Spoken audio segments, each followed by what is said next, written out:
किसी ने बड़े कमाल की बात कही है कि जिंदगी में हमेशा दो तरह के लोगों से सावधान रहना। पहले वो जो आप में वो कमी बताएं जो आप में है ही नहीं, और दूसरे वो जो आप में वो खूबी बताएं जो आप में है ही नहीं। हाय गाइस, मेरा नाम है आरजे कार्तिक। एक छोटी सी कहानी, ये कहानी एक राजा की जिसके कोई संतान नहीं थी, उत्तराधिकारी नहीं चुन पा रहा था, बूढ़ा हो चला था और अब जरूरत थी इस राज्य को अगला राजा देने की।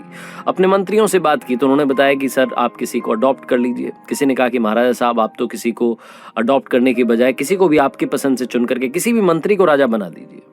राजा को ये सब समझ में नहीं आ रहा था। किसी ने उससे कहा कि कंपटीशन रखवा लीजिए।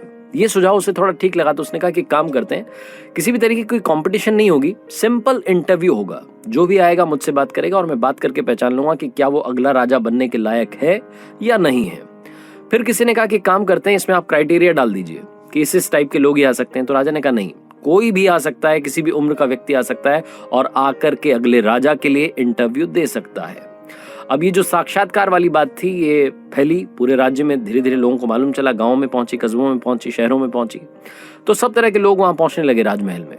एक छोटा सा गांव था, वहां एक लड़का किसानी करता था, खेती करता था। उसे जब ये बात मालूम चली तो उसने अपने फादर को बोला कि मुझे भी जाकर के एक बार इंटरव्यू देना है। तो उसके फादर ने कहा कि देख लो, मुझे नहीं लगता कि कुछ हो पाएगा। तो उस लड़के ने कहा एक बार कोशिश करता हूँ। लड़के के घर वालों ने उसको हाँ कह दी। अब वो तैयार था अगले दिन इंटरव्यू पर जाने के लिए, लेकिन सवाल ये था कि उसके पास में ढंग के कपड़े नहीं थे। अब जब ढंग के कपड़े नहीं थे तो उसको अंदर से वो घिन आने लगी कि कैसे मैं इंटरव्यू दूंगा।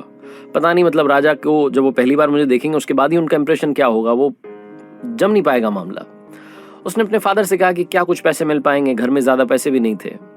जैसे तैसे उसने उधारी करके कहीं से भी जुगाड़ करके एक अच्छा सा जैकेट बनवाया।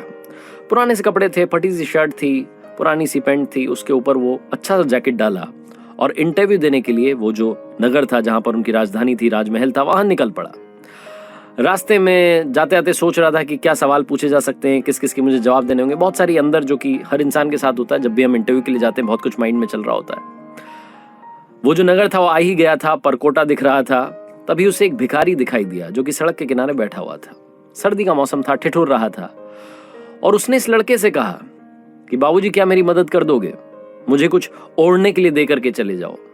इस लड़के के पास में कुछ भी नहीं था, ना पैसे थे, थोड़ा बहुत राशन लेकर के आया था खाने पीने के लिए। इसको लगा कि ये तो खाने पीने से तो काम चल नहीं पाएगा, इसको तो कपड़ा ही चाहिए।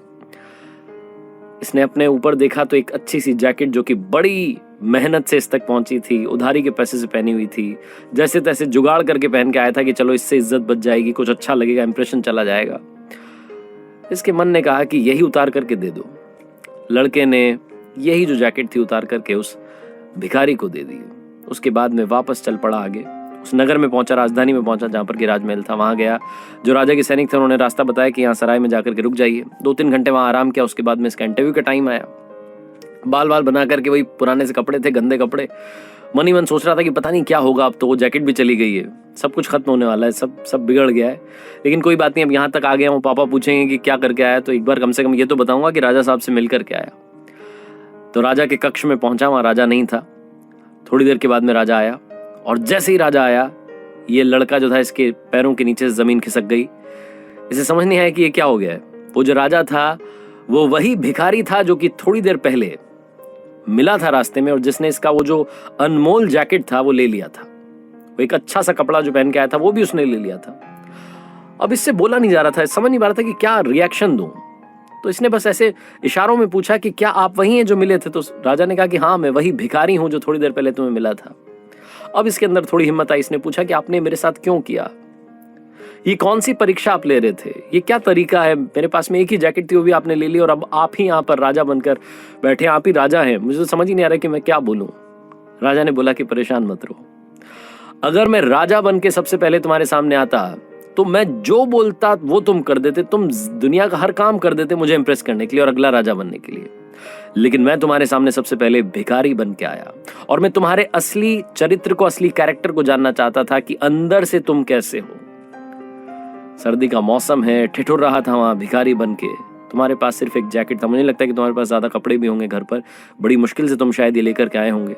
सबसे पहले तो ये जैकेट अपना वापस लो, और अब से तुम इस राज्य के अगले राजा हो। तो उस लड़के ने बोला कि आपने तो मुझसे कुछ पूछा भी नहीं, ये कौन सा तरीका हुआ अगला राजा अनाउंस करने का। तो राजा ने कहा कि मुझे सब समझ आ गया है। जो इंसान दिल से अच्छा होता है, जो बिना किसी स्वार्थ के दूसरे की मदद कर देता है, रिटर्न में जिसको कुछ नहीं चाहिए, और जो अपने पास नहीं उसके बाद में भी सामने वाले की मदद करने के लिए तैयार हो जाता है, वही इंसान सबसे अच्छा इंसान होता है।